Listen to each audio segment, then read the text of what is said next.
சற்று முன் கிடைக்கப்பெற்ற மிக முக்கியமான செய்தி ஒன்று வெளியாகியுள்ளது. பன்னீர்செல்வத்தின் கட்சி பதிவு செய்யப்பட்ட நிலையில் கட்சியின் கொடி மற்றும் சின்னம் தொடர்பான அறிவிப்புகள் பன்னீர்செல்வத்தினால் வெளியிடப்படும் என்றும் பன்னீர்செல்வத்தின் கட்சியின் கொடியே ஒரு சில நாட்களில் அதிகாரப்பூர்வமாக வெளியிடப்படும் என்று வைத்திலிங்கம் அவர்கள் கூறியுள்ளார்.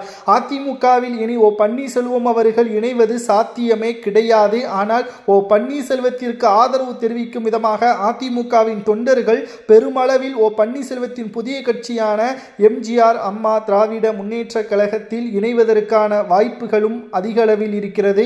2026 சட்டசபை தேர்தலில் கேம் சேஞ்சராக ஓபிஎஸ் அவர்கள் வருவார். அதற்கு முன்பாக ஓபிஎஸ் அவர்களது கட்சியின் கொடி என்ன, அவரது கொள்கை என்ன என்பதை வெளியிடுவதற்கு செப்டம்பர் மாதம் மாநாடு மூலமாக மக்கள் மத்தியில் பன்னீர்செல்வம் அவர்களது தலைமையில் நடைபெறும் என்ற தகவல் தற்பொழுது கிடைக்கப்பெற்றுள்ளது. பன்னீர்செல்வம் அவர்கள் அதிமுகவில் இணையவே கூடாது என்று எடப்பாடியால் முடிவெடுத்து கொண்டிருக்கக்கூடிய அதே நிலையில் அதிமுக என்பது பெயர்தான், தொண்டர்கள்தான் அதிமுகவின் வெற்றிக்கு அடிக்கல்லாக இருக்கிறார்கள், அவர்கள்தான் தூணாக இருக்கிறார்கள், அவர்களை தனது பக்கம் வரவழைக்க வேண்டும் என்பதற்கான முடிவுதான் இது.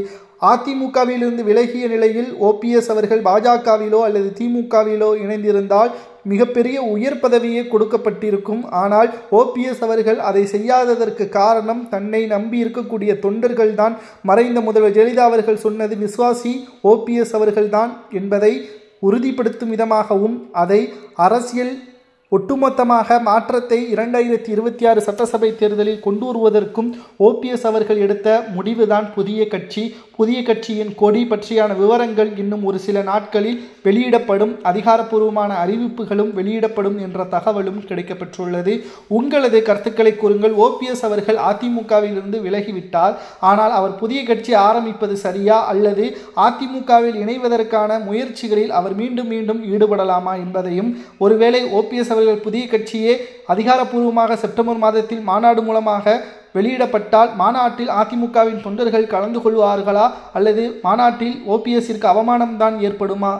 உங்களது ஆதரவு ஓபிஎஸ்ஸிற்கா எடப்பாடிக்கா என்பதை மறக்காம கமெண்ட் வாயிலாக கூறுங்கள். வீடியோ பிடித்திருந்தா ஒரே ஒரு சப்ஸ்கிரைப் மட்டும் பண்ணிருங்க.